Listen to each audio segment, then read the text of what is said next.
Ladies and gentlemen, scumbag extraordinaire, Stephen Kreshnar. Imagine that an adult male wants to have sex with a 12-year-old girl.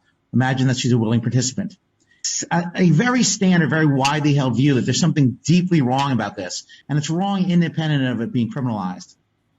It's not obvious to me that is in fact wrong. I think this is a mistake, and I think that exploring why it's a mistake will tell us not only things about adult-child sex and statutory rape, but also about fundamental principles of morality. Besides being a professional scumfuck, this guy is a professor at the State University of New York, Fredonia. He thinks that not only is there nothing wrong with adult-child relationships, but sexual relationships, he also thinks that there is a benefit to them.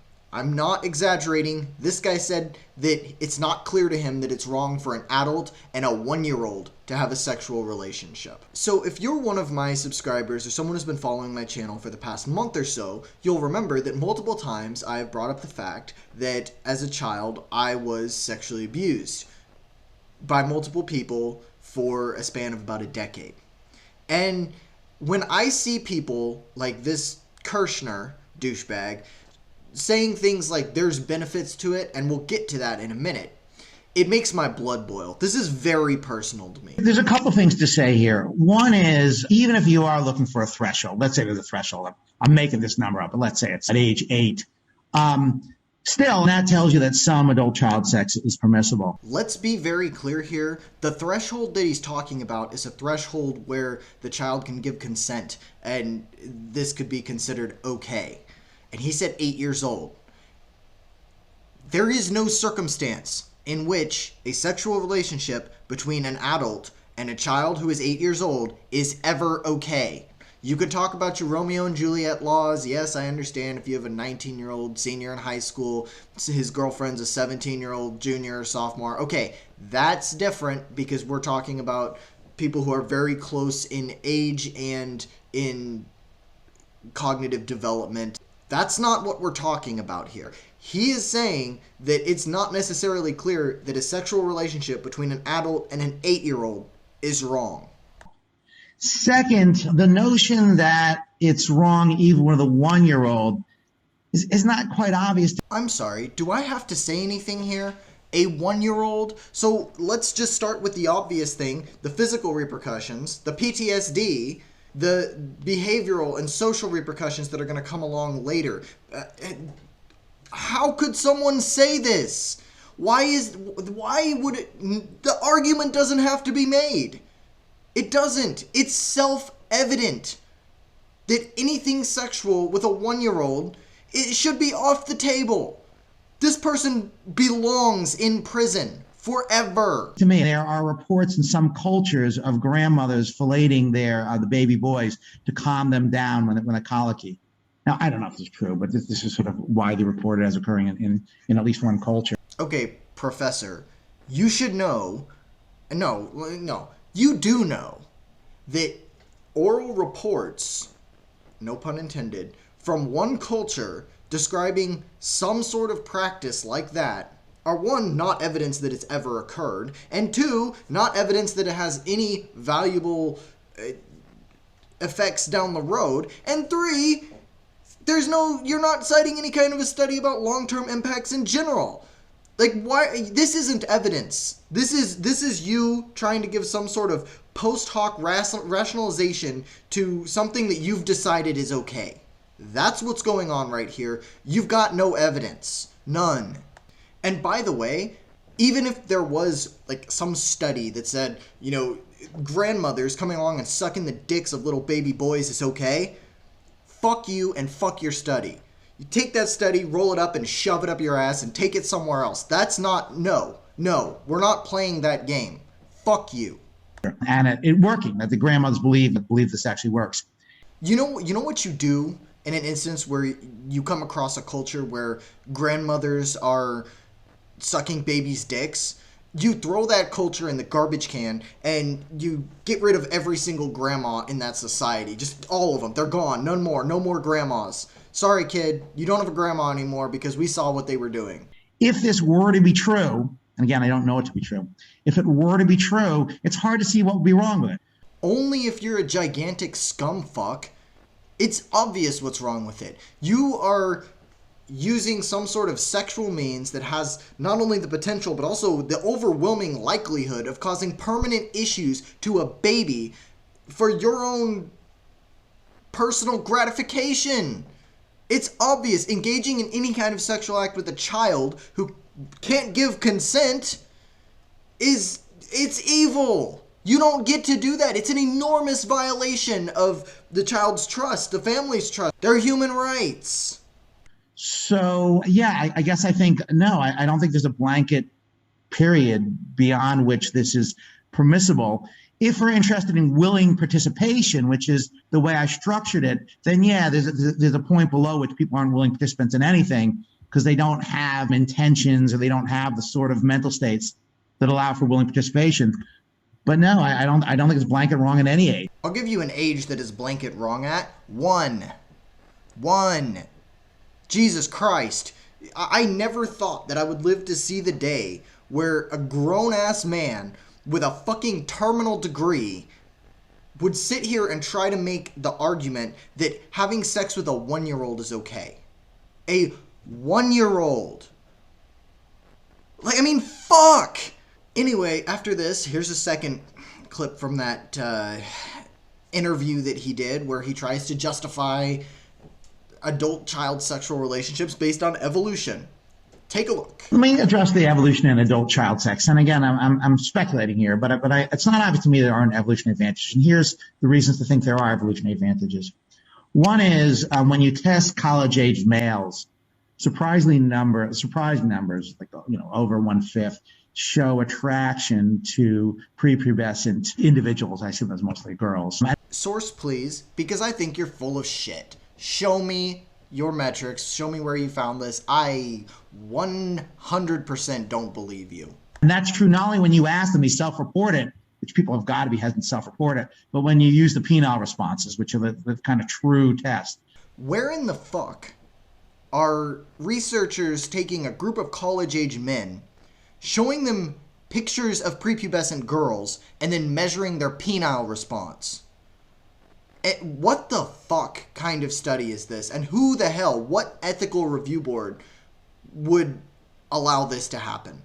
So it's fairly widespread among young men, particularly young men in our society. Second, you see it in the hunter-gatherers, right? You see it in all sorts of cultures that are quite different than our own, in places like New Guinea and things like that, Melanesia. And third, you see it historically. Right? It was true in adult-child sex, true in ancient Japan, ancient China, ancient India. We don't not fuck kids because we think that it's never been done before.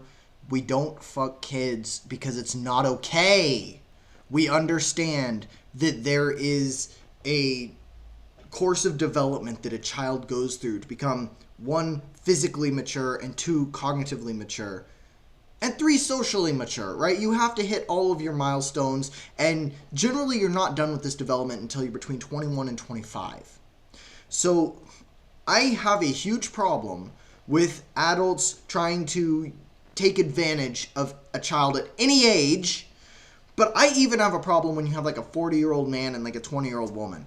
Yes, she's an adult. Yes, she can make her own decisions, but potential for manipulation is so high in relationships like that. Not a good idea, on average. Not a good idea at all. Egypt, even Great Britain. And you see in our closest cousins, the bonobos. Right? Bonobos are the closest to us genetically. Just because it's something that you see occurring in other species doesn't mean it applies to us. All right? I understand that we're similar. By the way, chimps are closer than bonobos to humans by, I think, 0.1%, but that's irrelevant. You can't just say bonobos do it, therefore. Bonobos have huge orgies all the time, so they can't often be kept in zoos because they're constantly fucking. Like, that, how would that work if we applied it to humans? Well, destroy pair bonding, spread STDs. I mean, fuck. You can't just say, this species does it, therefore. Doesn't work that way. So if you see the same preference for adult-child sex in young males today, in hunter-gatherer societies today, in history, and our closest genetic cousins, there's excellent reason to believe, not excellent, but there is good reason to believe that there's actually a strong benefit to adult child sex. Now, what is that benefit? I'm not entirely sure. It might be that people are getting acclimated to sexuality, or they're getting prepared for a long-term bond. Speaking as someone who was sexually abused when I was a kid, it does not acclimate you to sexuality. It pushes you, in most cases, in the farthest opposite direction until you become a little more sexualized yourself, come to terms with it, and then it tends to hypersexualize you. There's multiple stages to this, and everybody reacts differently, but generally those stages are sex terrifies you, and then as soon as you kind of figure it out, you become hypersexual. Both of which are psychologically one of the worst things that could happen to a person psychologically, especially if you throw in some PTSD, some clinical depression, something like that to put the icing on the cake, suicidal ideations. This exact thing brought on multiple suicide attempts for me. This is not a fucking joke. This isn't something that you, because you want to go fuck some 12-year-old, get to sit here and pontificate about. All right? I tried to kill myself 4 different times on the basis of the PTSD and the bullshit that came along with being sexually abused.